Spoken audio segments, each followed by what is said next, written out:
하나님의 말씀은 요한복음 14장 11절에서 12절 말씀까지 제가 봉독해 드리겠습니다.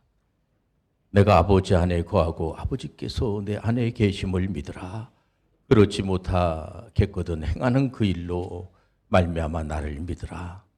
내가 진실로 진실로 너에게 이르노니 나를 믿는 자는 내가 하는 일을 그도 할 것이요 또한 그보다 큰 일도 하리니 이는 내가 아버지께로 감이라. 아멘. 우리 앞으로 한번 인사할 때 여호와 살롬 인사하겠습니다. 오늘은 그 기적의 삶이라고 하는 제목으로 은혜를 나누겠습니다. 많은 분들이 목사님, 저는 제 생애 속에서 기적이라고 하는 것이 일어난 적이 없어요.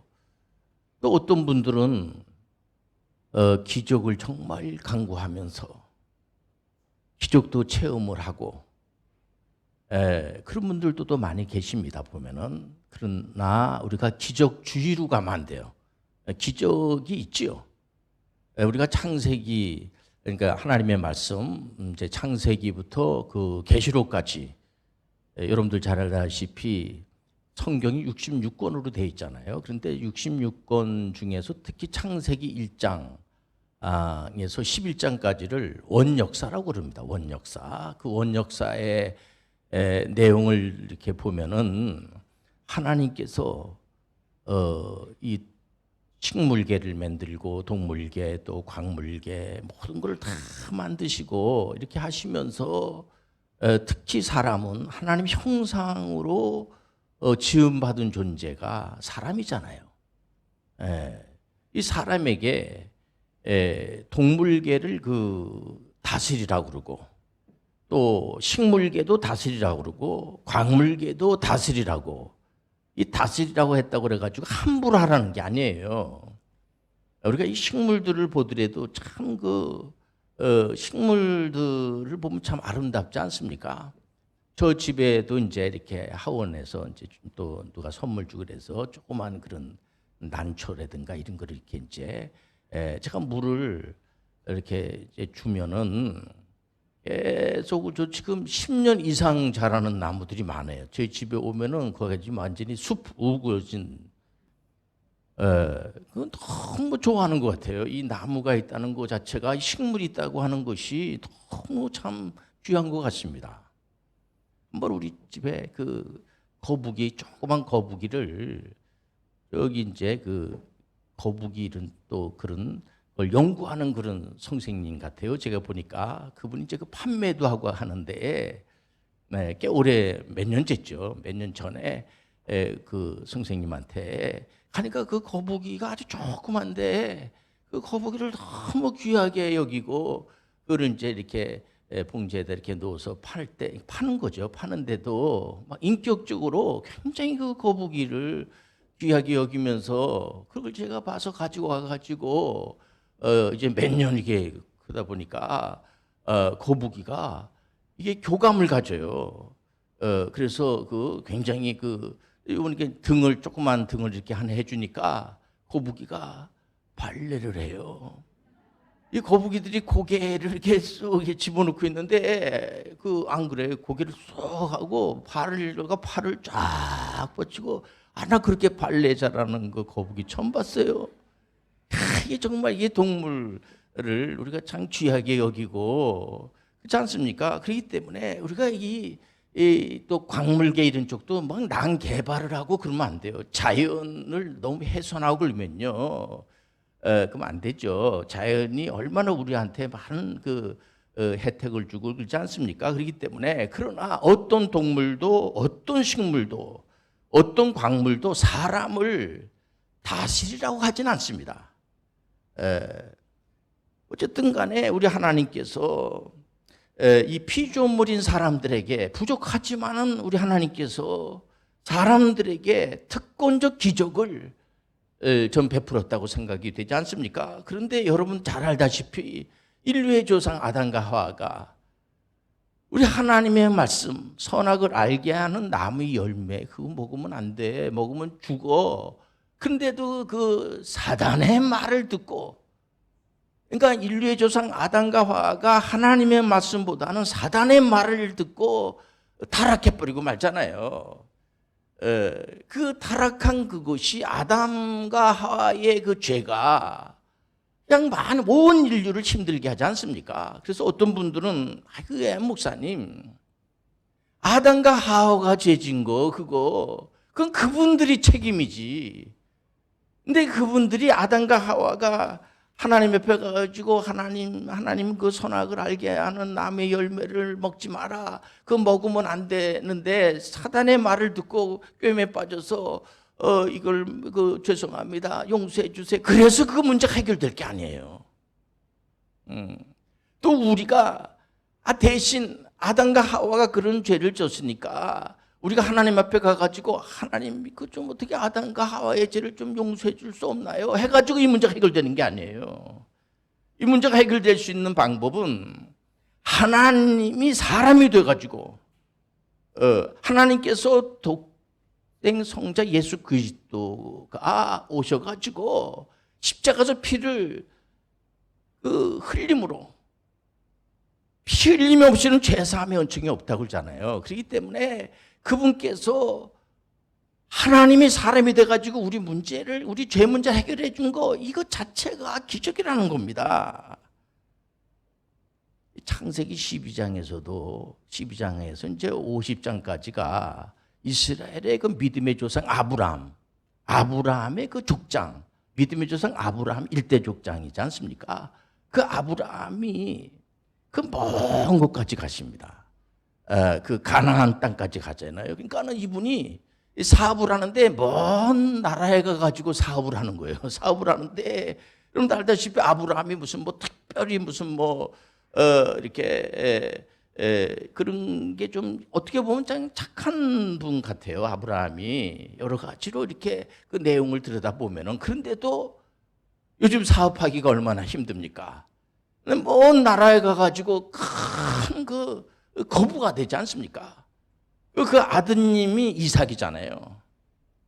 근데 이분이 믿음은 참 좋으신 분이죠. 그 이삭도. 근데 또 몸도 약하고, 여러 가지 이렇게 좀 많이 양보를 많이 하고, 그럼에도 불구하고, 큰 물질의 복을 받아가지고 거부가 되고, 여러분들 야곱 또한 역시 외손친 집에 가가지고, 거기 가가지고 자수성가가 해가지고, 큰 부자가 되고, 특히 요셉 같은 경우에는 남의 나라 노예로 간 분이 거기 총리 대신이 돼가지고 그 요셉 같은 분은 다른 사람을 아주 부유하게 만드는 요셉 만나가지고 잘된 사람들이 굉장히 많아요. 보니까 이거 자체가 어떻게 보면은 기적의 삶이 아닌가 이런 생각을 들어봅니다. 우리가 그렇기 때문에 예수님의 그 공생애 속에서도 보면은 예수님께서 참 이 땅에 오셔가지고 사역하시는 내용을 들여다보면은 사복음서 아주 자세하게 기록이 되어 있지 않습니까? 실제적으로 약한 분들, 불치병 걸린 사람들을 고쳐주시고 특히 악한 영에게 사로잡혀가지고 지금도 아마 귀신 들린 그런 우리 기독교에서는 성경에서는 귀신의 정체를 우리가 인정하거든요. 악한 것들이 그는 무슨 의약품 가지고 되는 것도 아니고 우리 예수님께서 불쌍한 마음을 가지시고 귀신 들린 사람들을 고쳐주시는 것을 우리가 볼 수가 있어요. 죽은 나사로는 아예 죽었지 않습니까? 죽었는데도 불구하고 살리시는 그런 걸 볼 수가 있습니다. 그리고 이 피조물 버린 사람이 하나님 형상으로 지음받은 존재이기 때문에 하나님 앞에 나와가지고 예배 드리는 거, 오늘같이 예배 드리는 거 기적의 삶이라는 것을 여러분들 알지 않습니까? 믿음의 조상 아브라함은 창세기 13장 4절에 보니까 그가 처음으로 제단을 쌓은 곳이라 그가 거기서 여호와의 이름을 불렀더라. 예수님께서도 요한복음 4장 23절에 보니까 아버지께 참되게 예배하는 자들은 영과 진리로 예배할 때가 오나니 곧 이때라. 아버지께서는 자기에게 이렇게 예배하는 자들을 찾으시느니라. 그 장소가 어떤 장소든지 간에 우리 하나님은 온 우주의 만군의 왕 되시고 전 세계 70억의 인구가 있지 않습니까? 지금 곳곳마다 예배드리는 곳마다 주님께서 은혜를 베풀어 주시고 곳곳마다 기적의 삶의 현장에 우리 하나님께서, 여러분들 우리 하나님을 만나는 그 장소가 바로 예배드리다가 주님을 만나시길 바랍니다. 그러니 하나님의 형상으로 지음받은 사람이 하나님께 예배드린다는 것은 마땅한 것이고, 여기서 참된 기쁨과 평안이 넘치고 여기 참된 위로와 생명이 넘치는 겁니다. 그래서 사람이, 예수님이 그러잖아요. 우리가 사람은 떡으로만 사는 것이 아니고, 떡이 중요하죠. 그러나 우리 믿음의 사람들은 떡으로만 사는 거, 하나님의 말씀으로 살아가는 거예요. 그렇기 때문에 우리는 떡과, 이 떡도 무시하면 안 돼요. 이 경제를 무시하면 안 됩니다. 그러나 또 영적인 이 하나님의 말씀을 귀하게 여기게 됩니다. 요즘 국가 교육에서도 보면은 중학교 1학년 학생들을 이제 자유학기 학기제가 학년제로, 뭐 학기제 하는 데도 있고 학년제 하는 데가 있는데 1년 동안 우리 학생들한테 그때는 시험 보지 않고 중간고사, 기말고사 보지 않고 내가 앞으로 뭘 해야지 될 건가? 그래서 대체적으로 네가 좋아하는 게 뭐니? 이렇게 이제 선생님들이 잘 이제 아이가 좋아하는 게 뭔지 이렇게 이제 해서 앞으로 미래에 큰 인물이 되기 위해서 그렇지 않습니까? 그래서 이제는 각종 무슨 공무원 시험이라든가 자격 시험이라든가 대기업 시험이라든가 뭐 이런 데서도 보면은 시험을 전부 다 국가 직무 능력 표준 시험으로 다 봐요. NCS라고 그러잖아요. 그 시험으로 이제 보는데 이게 세 가지, 지식과 기술과 소양을 이제 이게 바로 미래에는 교육에 있는 거예요. 교육. 저는 예배 드리다가 미래가 내가 뭘 해야 될까도 하나님으로부터 예배드리다가 소명을 갖는 역사가 일어나길 바라요. 우리가 그러니까 저는 그 교육에 대해서 아주 적극적 저는 찬성을 해요. 왜냐면은 나이가 많이 드셨는데도 불구하고 어떤 분들은 대학을 졸업했는데도 불구하고 내가 뭐를 해야 될까, 그게 참 잘 목표가 잘 안 잡힌다는 분들을 보면 안타깝죠. 물론 이제 그런 분들일지라도 또 이렇게 기도하면서 더 좋은 쪽으로 다 이렇게 목표가 세워지게 되고 소명이 있다는 게 참 좋지 않습니까? 그래서 우리 예수님은 어떻게 보면 보잘것없는, 전혀 알아듣지도 못하는 제자들에게 예수님께서는 계속해서 소명을 주시는 겁니다. 그러니까 그 요한복음 14장 1절에 보니까 예수님께서 이제 십자가를 지시기 전에 그 제자들을 계속 교육을 시키면서 예수님 십자가를 지시기 위해서 오신 거예요. 예수님께 십자가를 져야지만 우리의 죄 문제를 해결해 주시기 위해서 오시지 않았습니까? 그런데 예수님의 그 제자들은 예수님이 막 그 오병이의 기적을 일으키고 막 그러니까 유대에 그때 로마 제국의 지배하에 있었잖아요. 그러니까는 이 유대의 왕이 되면은 우리도 이제 거기서 큰 벼슬을 하나 할 수가 있고 이렇게 생각을 했던 것 같아요, 제자들이. 그러니까 예수님은 참 안타깝죠. 잘 모르니까. 그래서 잠깐만 너희들은 나를 누구라 하느냐. 예수님을 메시아로.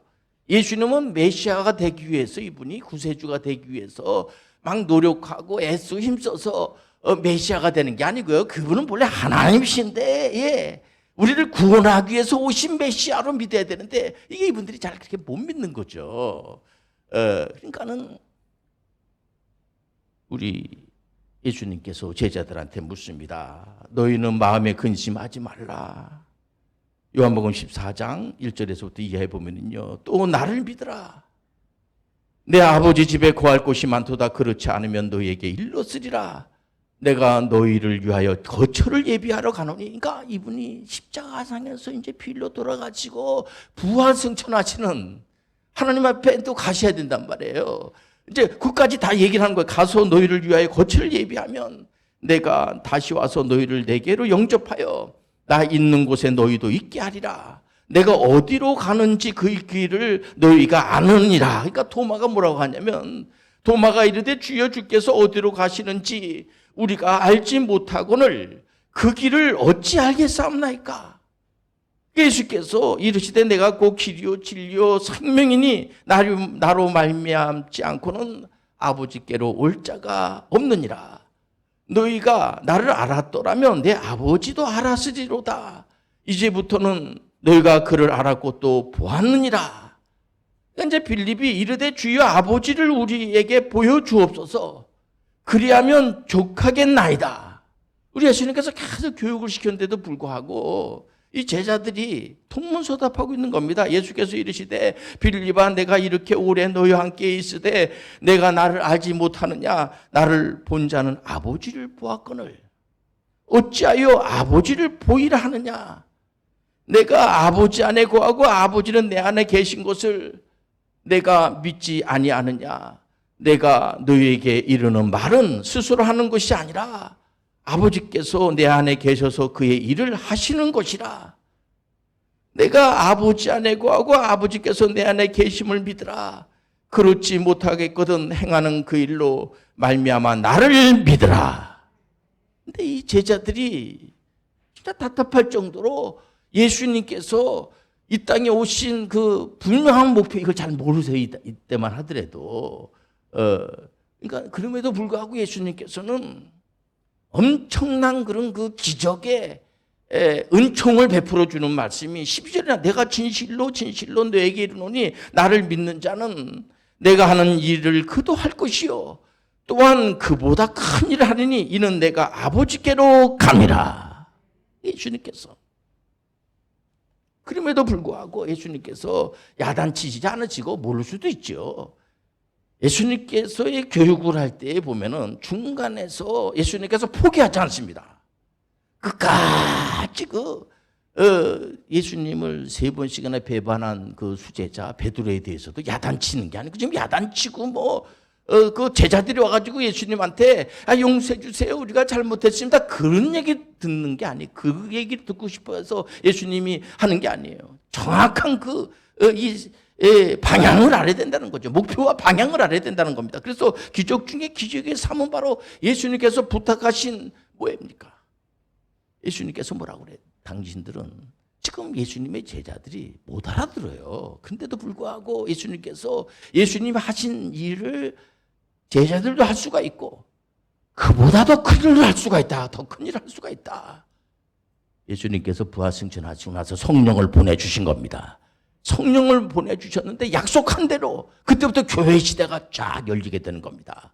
오늘 장로님 기도하신 대로 하나님의 영이 부어지게 되면 큰 능력도 나타날 줄 믿습니다. 너무나 감사하지 않습니까? 그래서 교회의 최종의 목표는 선교하는 거예요. 선교할 때 하나님께서 선교할 때 전지전능 하나님께서 여러 가지로 도와주는 겁니다. 선교할 때 그러니까는 우리 하나님께서 전쟁에서도 도와주시고 어떤 분들은 그런 말을 해요. 하나님 목사님 하나님께서 전쟁이 터지면은 도와주십니까? 여러분들 이스라엘의 그 북이스라엘과 남유다라든가 이스라엘의 나라를 이렇게 보더라도 어느 나라든 전쟁이 나더라도 꼭 우리가 꼭 지켜서 해야지. 물론 지켜서 그 적을 무찔러 가지고 이길 수도 있지만요. 다른 나라를 통해서도 도와줘 가지고 이기게 하는 방법이 굉장히 많아요. 하나님 방법은. 우리 하나님은요 불가능이 없는 분이에요. 전지전능하신 하나님이세요. 그래서 선교하는 민족은 망하지 않습니다. 그래서 히스기야 같은 경우에도 보면은 죽을 병 걸렸잖아요. 근데 히스기야 이분이 남유다의 왕이 아닙니까? 이분이 하나님을 잘 섬기시는 분이에요. 몸에 그냥 그 질병에 걸려가지고 오래 못 사는 이제 분이 아닙니까? 그럼에도 불구하고 하나님 앞에 간절히 기도하니까 주님께서 생명도 연장시켜 주시고 물질도 재물 얻을 능력도 하나님이 주시는 거예요. 명예와 권력과 권세도 하나님이 주신다는 사실을 여러분들 우리가 다 받아들이고 믿음의 사람들은 그런 믿음으로 가지 않습니까? 믿음이 없는 그런 분들은 그냥 오해하는 분들도 있어요. 제가 이제 어디서 이제 꽤 오래전 얘기인데 이제 공부를 한 적이 있어요. 공부를 이제 일반 이제 정치학이라든가 경제학에 대해서 좀 공부를 할 때 거기 있는 분들은 이제 교회를 잘 안 다니시는 분들이라 제가 목사임에도 불구하고 이 교회 다니는 분들은 참 놀지도 잘 못하시고 상당히 참 불쌍하게 생각하는 분들이 있고 그런 얘기를 저한테 하는 걸 제가 들었어요. 그래서 제 속으로 제가 이해를 하죠. 저는 이제 믿음의 사람들이 그 영적으로 우리가 요즘 이제 코로나19 바이러스 때문에 이렇게 모이는 게 참 요즘 20%밖에 또 못 모이고 그렇지 않습니까? 그런데 이 우리 교우님들은 예배드리질 않으면은 물론 그곳에서 예배드린다고 그래도 예배드리지 않으면은 현재 그렇기 때문에 기도하고 기도가 영혼의 호흡이라고 그러지 않습니까? 그래서 굉장히 그걸 일반 분들 잘 모르시죠. 물론 우리는 다 설명을 해서 이 제자분들도 잘 모르잖아요. 물론 다른 중에 다 성령 받고 난 다음에 다 깨닫게 되고 이 예수님의 제자분들이 전부 다 그 선교사님들로 그러니까 이게 우리나라뿐만 아니라 먼 전 세계 민족들이 말이에요. 서로 다투지 말고 서로 담을 쌓고 이게 안 좋아요. 다툰다는 것은 죄를 사랑하는 거라고 그러잖아요. 우리가 사랑할 게 없어가지고 죄를 사랑합니까? 많은 분들은 특히 교회에 있는 장로님들이 이제 교우들을 이렇게 지도할 때도 보면은 너무 언성을 높이고 서로 다투고 자꾸만 시기하고 질투하고 하는 거 그런 거 하지 말라고 그러고 서로가 서로를 귀하게 여기고 서로 돌보고 우리가 믿음을 가지고 있다는 것 자체가 이거 자체가 기적이에요. 어떤 분들은 요즘 보면 이게 방송에서도 이제 참 기독교 방송을 이렇게 듣다 보면은 참 은혜가 돼요. 이건 뭐 이렇게 진짜 몸이 안 좋아가지고 이 의학에서도 손을 띄고 요즘 의학이 굉장히 발달됐다고 그러지만은 꼭꼭마다 그 목사님들이 기도하는 내용을 들여다 보면은 하나님 아버지요 이 병에서 치료받게 도와주옵소서. 그리고 이 전염병이 빨리 전염병에서 우리가 이 전염병을 주여 퇴치시켜 주옵소서. 그래서 이 백신을 개발해 가지고 백신을 맞고 또 약이라고 하는 것도 다 하나님이 주신 거예요. 물론 약을 남용하면 안 되죠. 자, 이제 우리가 약을 너무 많이 이렇게 쓰게 되면은 내성이 생겨 가지고 우리 몸 자체에 면역력을 자꾸만 높여야 된다고 그러지 않습니까? 그래서 이럴 때야말로 서로 상대방에게 힘드는 얘기를 해주고 위로의 메시지를 들어주고 서로 사랑하고 이웃을 사랑하고 이렇게 서로 귀하게 여길 때 기적의 삶이 펼칠 줄 믿습니다. 우리 주님께서는 온 인류를 얼마나 사랑하시는지 이분께서 그래서 예수 그리스도를 믿기만 하면은 심판에 이르지 않고 우리가 의로워서 우리가 뭐 굉장한 무슨 대단한 존재이기 때문에 주님께서 우리를 의롭다고 하는 것이 아니라 주님의 의가 주님의 의로 우리가 의로워졌다. 이렇게 목사님들도 신학대 교수님들이 이렇게 강의하지 않습니까? 의롭다고 하는 것은 내 의로 우리가 의로워지는 것이 아니고요. 주님의 의로움으로 의롭다가 칭함을 받게 되고 우리가 성화가 되고 영화가 되는 것도요. 정말 하나님의 은혜로 된다고 하는 사실을 우리는 깨닫지 않습니까? 니고데모가 예수님한테 밤에 찾아가지고 니고데모는 공부 많이 하신 분이에요. 이분이. 그런데 어떻게 하면은 그러니까 예수님께서 막 그는 하시는 사역을 보니까 이거는 하나님이 함께 해야지만 하는 걸 이분 아셨어요. 알고 와갖고 말씀하셨을 때 예수님께서 니고데모한테 물과 성령으로 거듭나야지 됩니다. 그래서 여러분들 하나님 말씀을 자꾸 들을 때 우리가 믿음으로 성장이 된다는 걸 아시길 바랍니다. 그래서 성령으로 특히 그래서 우리가 남을 비판하고 남을 정말 나보다 낫게 여기는 비판하는 게 안 좋아요. 비판하는 것 자체가 잘못됐다는 게 아니에요. 비판을 너무 하다 보면은 정작 우리가 할 일을 못 해요. 그래서 우리가 비판하는 거를 조금 내려놓고 남을 나보다 낫게 여기면서 정말 기도하면서 그래서 성경적 역사는 진실된 실제예요. 거짓이 없기 때문에 하나님 말씀이 1.1획도 틀림이 없기 때문에 많은 분들이 의미 있는 삶 한마디로 다 예수님이 우리한테 부탁하신 선교적인 삶을 살기로 원하는 이게 바로 기적의 삶이라는 것을 받아들이고 여러분들 한평생 살아가면서 행복한 삶을 살아가시길 바랍니다. 기도하죠. 하나님 아버지 은혜를 감사합니다. 우리 사랑하는 모든 믿음의 권속들이 정말 주님께서 원하는 이 선교적인 삶이 바로 기적의 삶, 기적적인 삶이라는 사실을 아시고 행복한 삶을 살아갈 수 있도록 인도하여 주옵소서. 예수님의 이름으로 기도드리옵나이다. 아멘.